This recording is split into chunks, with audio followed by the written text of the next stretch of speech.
ఓం శ్రీ పరమాత్మనే నమ. శ్రీమద్భగవద్గీత అధక్ ఏకాదశోధ్యాయ 11వ అధ్యాయము విశ్వరూప సందర్శన యోగము.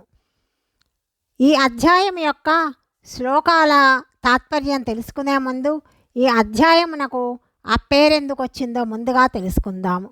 ఈ అధ్యాయము పేరు విశ్వరూప సందర్శన యోగము. అర్జునుని ప్రార్థనను అనుసరించి భగవానుడు తన విశ్వరూపమును అతనికి చూపించారు. ఈ అధ్యాయమునందలి ఎక్కువ భాగము ఈ విశ్వరూపము యొక్క వర్ణనతోనూ అట్టి విశ్వరూపి అయిన భగవానునకు అర్జునుడు గావించిన స్తోత్రములతోనూ కూడి ఉంటుంది. సాక్షాత్తు భగవానుని యొక్క విశ్వరూప సందర్శనము అర్జునునకు లభించిన అధ్యాయమగుట చేత దీనికి విశ్వరూప సందర్శన యోగము అను పేరు కలిగింది. పూర్వ అధ్యాయముతోటి ఈ అధ్యాయమునకు గల సంబంధము తెలుసుకుందాము. క్రిందటి అధ్యాయము విభూతి యోగం యొక్క చివర తాను ఈ జగత్తునంతా ఒకానొక అంశము చేతనే వ్యాపించి ఉన్నానని భగవానుడు చెప్పాడు. వెంటనే అర్జునునకు భగవానుని అనంత విశ్వరూపమును చూడాలి అని తీవ్రమైన ఉత్సుకత కలిగింది. దానిని చూపవలసినదిగా భగవానుని వేడుకొన్నాడు. అర్జునుని ఈ ప్రార్థనతోటి ఈ 11వ అధ్యాయము మొదలవుతున్నది. ఇంకా క్రిందటి అధ్యాయమున భగవానుడు తన విభూతులను గురించి కొంత తెలియచేయగా వాటినన్నింటినీ ప్రత్యక్షముగా వీక్షించాలని సర్వేశ్వరుని అనంత మహావిభూతి ఒక పర్యాయము కళ్ళారా చూడాలి అనుకొని అట్టి విశ్వరూప సందర్శనమునకై భగవానుని అర్జునుడు ఈ విధముగా ప్రార్థిస్తూ ఉన్నాడు. ఇక ఈ అధ్యాయము శ్లోక తాత్పర్యమును తెలుసుకుందాము. అర్జునుడు అడుగుతున్నాడు, ఓ కృష్ణ, నన్ను అనుగ్రహింపాలనుకొని పరమ గోప్యమైన ఆధ్యాత్మిక విషయములను ఉపదేశించారు. దానివలన నా అజ్ఞానము మోహము తొలగిపోయింది. ఓ కమలాక్ష, ఓ కృష్ణ, సమస్త ప్రాణుల ఉత్పత్తి ప్రళయములను గురించి సవిస్తరముగా విన్నాను. అలాగే శాశ్వతమైన నీ మహిమను గూర్చి కూడా విన్నాను. ఓ పరమేశ్వర, నీవు చెప్పినదంతా సత్యమే, అందు సందేహమునకు తావులేదు. కానీ ఓ పురుషోత్తమ, జ్ఞాన, ఐశ్వర్య, శక్తి, బల, వీర్య, తేజోమహితమైన నీ షడ్గుణ ఐశ్వర్య సంపన్న రూపమును ప్రత్యక్షముగా చూడటానికి కుతూహలపడుతున్నాను. ఓ యోగేశ్వర, ఓ ప్రభు, నీ దివ్య రూపమును చూడటానికి నన్ను అర్హునిగా నీవు భావిస్తే శాశ్వతమైన నీ దివ్య రూపమును నాకు చూపించండి. శ్రీ భగవానుడు చెప్తున్నాడు, ఓ అర్జున, అసంఖ్యాకములైన బహువిధములైన పెక్కు వర్ణములు ఆకృతులు గల నా అలౌకిక రూపమును చూడుము. ఓ అర్జున, ద్వాదశాదిత్యులను, అష్టవసువులను, ఏకాదశ రుద్రులను, అశ్విని కుమారులను, మరుద్గణములను నాయందు చూడుము.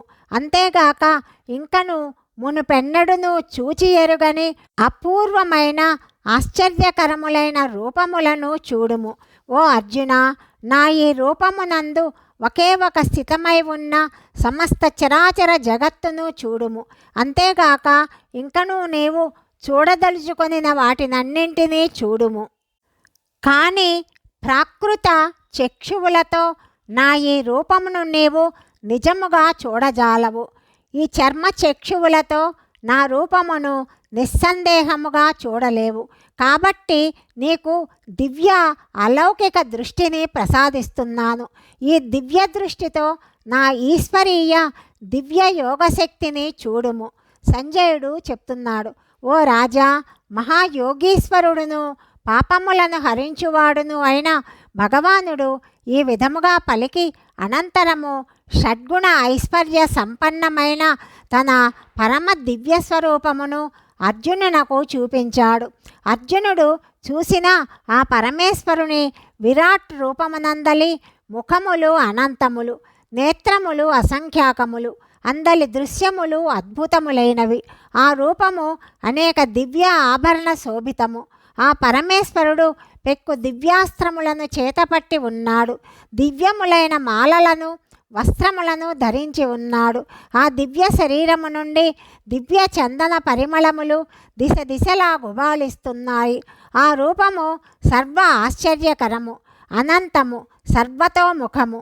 ఆకాశమున వేల కొలది సూర్యులు ఒక్కసారిగా ఉదయించినచో వచ్చే కాంతిపుంజములను ఆ విరాట్ రూప తేజస్సులకు సాటిరావు. ఆ సమయమున అర్జునుడు ఆ దేవాదిదేవుని శరీరమునందు అసంఖ్యాకములైన వివిధ బ్రహ్మాండములు వేర్వేరుగా ఒకచోట కేంద్రీకృతమై ఉన్నట్టు చూశాడు. అద్భుతమైన ఆ పరమాత్ముని విశ్వరూపమును చూచి అర్జునుడు ఆశ్చర్యచకితుడై పులకిత గాత్రుడయ్యాడు. తేజోమయమైన ఈ విశ్వరూపమునకు భక్తి శ్రద్ధలతో సాష్టాంగ ప్రణామములాచరించాడు.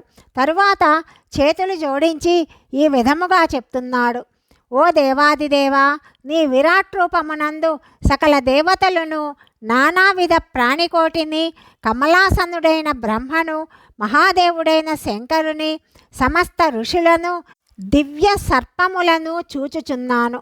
ఓ విశ్వేశ్వర, విశ్వరూప, నీ బాహువులు, ఉదరములు, ముఖములు, నేత్రములు అసంఖ్యాకములు.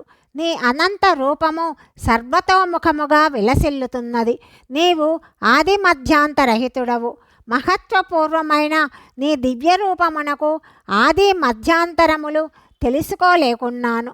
హే విష్ణు, కిరీటమును, గదను, చక్రమును ధరించి అంతటను తేజపుంజములను విరజిమ్ముతున్న నిన్ను దర్శిస్తున్నాను. ప్రజ్వలితాగ్నిలాగా, జ్యోతిర్మయుడవైన సూర్యునిలాగా వెలుగొందుతున్న నీ అప్రమేయ రూపము దుర్నిరీక్షమై ఉన్నది. పరమ అక్షర స్వరూపుడవైన పరబ్రహ్మ పరమాత్మవు నీవే. కాబట్టి అందరికీ తెలుసుకొనదగిన వాడవు. ఈ జగత్తుకు నీవే పరమ ఆశ్రయుడవు, సనాతన ధర్మ రక్షకుడవు. నీవు అవ్యయుడవు, సనాతన పురుషుడవు అని నా విశ్వాసము. నీవు ఆది మధ్యాంతరహితుడవు, అపరిమిత శక్తిశాలివి, అసంఖ్యాకములైన భుజములు కలవాడవు. సూర్యచంద్రులు నీ నేత్రములు, అగ్నిలాగా నీ ముఖము ప్రజ్వరిల్లుతున్నది. నీ తేజస్సులో ఈ జగత్తును సంతప్తమనర్చుచున్నావు. అట్టి నిన్ను నేను చూస్తున్నాను. ఓ మహాత్మా, దివి నుండి భువి వరకు గల అంతరిక్షమునంతటను అన్ని దిశలను నీవే పరిపూర్ణుడవై ఉన్నావు. అద్భుతమైన నీ భయంకర రూపమును చూచి ముల్లోకములను గడగడలాడుతున్నాయి. ఇదిగో, ఆ దేవతలెల్లరూ కూడా నీలో ప్రవేశిస్తున్నారు. కొంతమంది భయపడిన వారై అంజలి ఘటించి నీ నామగుణములను కీర్తిస్తున్నారు. మహర్షులను, సిద్ధులను స్వస్తివచనములతోనూ ఉత్తమోత్తమ స్తోత్రములతోనూ నిన్ను ప్రస్తుతిస్తున్నారు. ఏకాదశ రుద్రులను, ద్వాదశాదిత్యులను, అష్టవసువులను, సాధ్యులను, విశ్వే దేవతలను, అశ్విని కుమారులను, మరుద్గణములను, పితరులను, అలాగే గంధర్వ, యక్షాసుర, సిద్ధ సముదాయములు కూడా సంభ్రమాశ్చర్యములతో నిన్నే దర్శిస్తున్నారు. హే మహాబాహో, అసంఖ్యాకములైన వక్తములను, నేత్రములను, చేతులను, ఉరువులను అంటే తొడలను, పాదములను, ఉదరములను, కోరలను కలిగిన మిక్కిలి భయంకరమైన నీ రూపమును చూచి అందరూ భయకంపితులవుతున్నారు. నేను కూడా భయముతో వణికిపోతున్నాను. ఎందుకంటే హే విష్ణు, నీ రూపము అంతరిక్షమును తాకుతున్నది.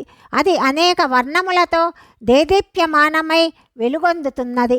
కాంతులను విరజిమ్ముతున్న విశాల నేత్రములతో, విస్తరించిన ముఖముతో అద్భుతముగా ఒప్పుచున్నది. అట్టి నీ రూపమును చూచిన నా మనస్సు తత్తరపడుతున్నది. అందువలన నా ధైర్యము సడలినది, శాంతి దూరమైనది.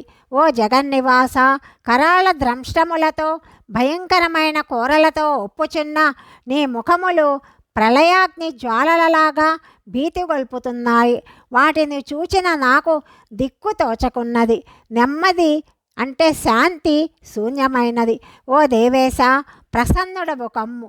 ఇదిగో, ఇచ్చట చేరి ఉన్న ఈ ధృతరాష్ట్ర పుత్రులు, దుర్యోధనాదులు ఇతర రాజ్యన్యులతో సహా నీలో ప్రవేశిస్తున్నారు.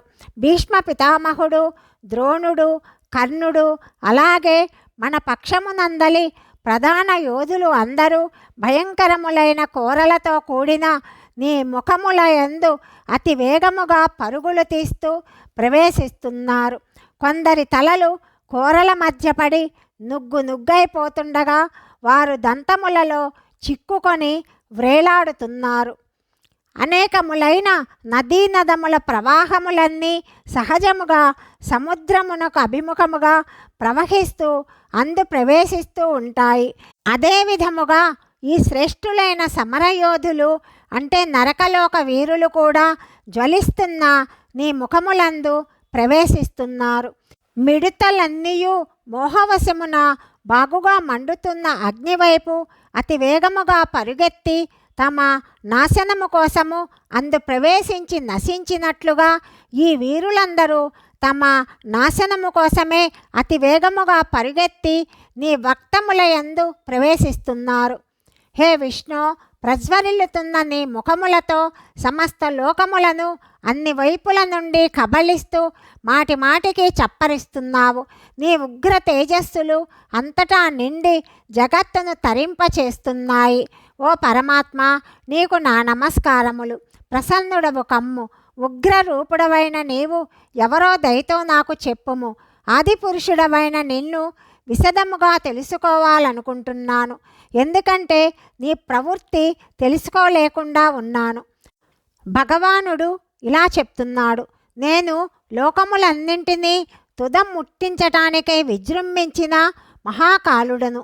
ఇప్పుడు ఈ లోకములను రూపుమాపటానికై పూనుకొని ఉన్నాను. కాబట్టి నీవు యుద్ధము చేయకుండా ప్రతిపక్షమున ఉన్న ఈ వీరులెవ్వరూ మిగిలి ఉండరు. కాబట్టి ఓ సవ్యసాచి లెమ్ము, కీర్తి గావించుము. శత్రువులను జయించి సర్వసంపదలతో తులతూగు రాజ్యములను అనుభవించుము. వీరందరూ నా చేత మునిపే హతులైన వారు. నీవు నిమిత్త మాత్రుడవు. ఇదివరకే నా చేత చంపబడిన భీష్మ, ద్రోణ, జయద్రథ, కర్ణాది యుద్ధవీరులందరినీ నీవు సంహరింపుము. భయపడకము. రణరంగమున శత్రువులను తప్పక జయించగలవు. కాబట్టి యుద్ధము చేయుము. సంజయుడు చెప్తున్నాడు, ఓ రాజా, శ్రీకృష్ణ పరమాత్మ యొక్క ఈ మాటలు విని అర్జునుడు వణుకుతూ చేతులు జోడించి నమస్కరించాడు. మరలా ఎంతో భయముతో ప్రణమిల్లి గద్గద స్వరముతో తడబడుతూ శ్రీకృష్ణుని స్తుతింపసాగాడు. అర్జునుడు అడుగుతున్నాడు, ఓ అంతర్యామి కేశవ, నీ నామగుణ స్వభావములను కీర్తిస్తూ జగత్తు హర్షాదిరేకములతో అనురాగముతో ఉప్పొంగిపోతున్నది. ఇది సముచితము. భయగ్రస్తులైన రాక్షసులు నలుదిక్కులకును పారిపోతున్నారు. సిద్ధగణములెల్లరూ కూడా నీకు ప్రణమిల్లుతున్నారు. ఓ మహాత్మా, నీవు సర్వశ్రేష్ఠుడవు. సృష్టికర్త అయిన బ్రహ్మకే మూలకారకుడవు. కాబట్టి వారు సిద్ధాదులందరూ కూడా నీకు నమస్కరింపక ఏ విధముగా ఉంటారు? ఓ అనంత, ఓ దేవేశ, ఓ జగన్నివాస, సత్తు అసత్తులు నీవే. వాటికంటే పరమైన అక్షర స్వరూపుడవు అనగా సచ్చిదానంద ఘనపరబ్రహ్మవు నీవే. ఓ అనంతరూప, నీవు ఆదిదేవుడవు, సనాతన పురుషుడవు, ఈ జగత్తుకు పరమ ఆశ్రయుడవు, సర్వజ్ఞుడవు, సర్వవేద్యుడవు, పరంధాముడవు. ఈ జగత్తు అంతా నీ చేత పరిపూర్ణమై ఉన్నది. నీవే వాయుదేవుడవు, యముడవు, అగ్నివి, వరుణుడవు, చంద్రుడవు, ప్రజాపతి అయిన బ్రహ్మవు, బ్రహ్మకును జనకుడవు. నీకు వేలకొలది నమస్కారములు, మరలా నమస్కారములు, ఇంకను నమస్కారములు. అనంత సామర్థ్యము గలవాడా, నీకు ఎదురుగా ఉండి వెనుక ఉండి నమస్కరిస్తున్నాను. ఓ సర్వాత్మ, నీకు అన్ని వైపుల నుండి నమస్కారములు.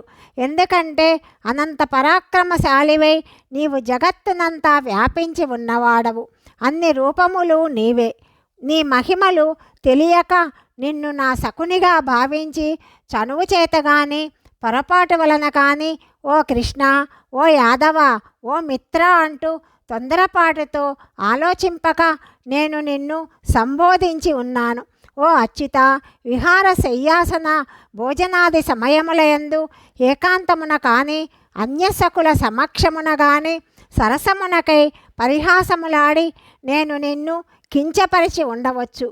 ఓ అప్రమేయ స్వరూప, నా అపరాధములనన్నింటినీ క్షమింపమని వేడుకొనుచున్నాను. ఓ అనుపమ ప్రభావ, ఈ సమస్త చరాచర జగత్తుకు నీవే తండ్రివి. నీవు పూజ్యుడవు, గురువువు, సర్వశ్రేష్ఠుడవు. ఈ ముల్లోకముల యందును నీతో సమానమైన వాడెవ్వరూ లేరు. ఇక నీకంటే అధికులు ఎవరుంటారు? కాబట్టి ఓ ప్రభు, నా శరీరమును నీ పాదముల యందు ఉంచి సాష్టాంగ నమస్కారము చేస్తున్నాను. స్తవనీయుడవు, సర్వేశ్వరుడవు అయిన నీవు నా యందు ప్రసన్నము అవటము కోసము నిన్ను ప్రార్థిస్తున్నాను. దేవా, కుమారుని తండ్రి క్షమించినట్లుగా, మిత్రుని మిత్రుడు క్షమించినట్లుగా, భార్యను భర్త క్షమించినట్లుగా నా అపరాధములను నీవు క్షమింపుము. మునుపు ఎన్నడూ చూడని ఆశ్చర్యకరమైన ఈ రూపమును చూచి ఎంతో సంతోషించాను. కానీ భయము చేత నా మనస్సు కలవరపాటు పొందినది. కాబట్టి చతుర్భుజ యుక్తుడవై విష్ణు రూపముతోనే నాకు దర్శనమిమ్ము. ఓ దేవేశ, జగన్నివాస, ప్రసన్నుడవు కమ్ము. కిరీటమును, గదను, శంఖ చక్రములను ధరించిన నీ రూపమును చూడగోరుతున్నాను. ఓ సహస్రబాహు, విరాట్ రూప, నీ చతుర్భుజ రూపమును నాకు చూపింపుము. శ్రీ భగవాను చెప్తున్నాడు, ఓ అర్జున, నీపై గల అనుగ్రహమున నా యోగశక్తి ప్రభావముతో నీకు నా విరాట్ రూపము ప్రదర్శించాను. అది ఎంతో తేజోమయమైనది, అనంతమైనది, ఆద్యమైనది. దీనిని నీవు తప్ప ఇంకెవరు కూడా ముందు చూసి ఉండలేదు. ఓ అర్జున, వేదాధ్యయనము చేతగాని, యజ్ఞాచరణము చేతగాని, దానము చేతగాని, తీవ్ర తపశ్చర్యల చేతగాని, తదితర పుణ్యకర్మల చేతగాని ఈ మానవలోకమున నా ఈ విశ్వరూపమును నీకు తప్ప మరెవ్వరికీ చూడశక్యము కాదు. ఈ విధమైన నా ఈ భయంకర రూపమును చూచి నీవు ఎట్టి వ్యధకును మోహమునకు గురి కావద్దు. భయమును విడిచిపెట్టి ప్రసన్న చిత్తుడివై శంఖచక్ర గదాపద్మములతో విలసిల్లుతున్న నా చతుర్భుజ రూపమును మరలా చూడుము. సంజయుడు చెప్తున్నాడు, వాసుదేవుడు ఈ విధముగా పలికి అర్జునునకు తన చతుర్భుజ రూపమున దర్శనమిచ్చాడు. తరువాత శ్రీకృష్ణ పరమాత్మ సౌమ్యమూర్తి అయిన తన కృష్ణ రూపమును స్వీకరించి భయపడుతున్న అర్జునునకు ధైర్యము చెప్పాడు. అర్జునుడు చెప్తున్నాడు, ఓ జనార్దన, మీ అతి సౌమ్యమైన మానవాకృతిని చూసి ఇప్పుడు నా మనస్సు కుదుటబడింది. అంటే శ్యామసుందర రూపమును చూచి ఇప్పుడు నా మనస్సు కుదుటబడింది. నేను నా స్వాభావిక స్థితిని పొందాను, సహజ స్థితిని పొందాను. శ్రీ భగవానుడు చెప్తున్నాడు, నీవు చూచిన నా ఈ చతుర్భుజ రూపము యొక్క దర్శన భాగ్యము అన్యులకు అత్యంత దుర్లభము. దేవతలు సైతము ఈ రూపమును దర్శించటానికై ఎప్పుడు ఉవ్విళ్ళూరుతూ ఉంటారు. నీవు చూసిన నా చతుర్భుజ రూపమును దర్శించటానికి వేద పఠనము చేత గాని, తపశ్చర్యల చేత గాని, దానముల చేత గాని, యజ్ఞకర్మల చేత గాని శక్యము కాదు. కానీ ఓ పరంతప అర్జున, ఇట్టి నా చతుర్భుజ రూపమును ప్రత్యక్షముగా చూచుటకును, తత్వజ్ఞానమును పొందుటకును, అందు ఏకీభావ స్థితినందు ఉండుటకును కేవలము అనన్య భక్తి ద్వారా మాత్రమే సాధ్యమవుతుంది. అర్జున, కర్తవ్య కర్మలను అన్నింటినీ నాకే అర్పించువాడు, మత్పరాయణుడును, నాయందు భక్తి శ్రద్ధలు కలవాడును, ప్రాపంచిక విషయములయందు ఆసక్తి లేనివాడును, ఏ ప్రాణియందున ఏ మాత్రమున వైరభావము లేనివాడు అయిన అనన్య పరమ భక్తుడు మాత్రమే నన్ను పొందగలడు. 11వ అధ్యాయము సమాప్తము. ఓం తత్సత్. శ్రీమద్భగవద్గీతాసుపనిషత్ బ్రహ్మ విద్యాయాం యోగశాస్త్రే శ్రీకృష్ణ అర్జున సంవాదే విశ్వరూపదర్శనయోగో నామ ఏకాదశోऽధ్యాయः. సర్వం శ్రీకృష్ణార్పణమస్తు.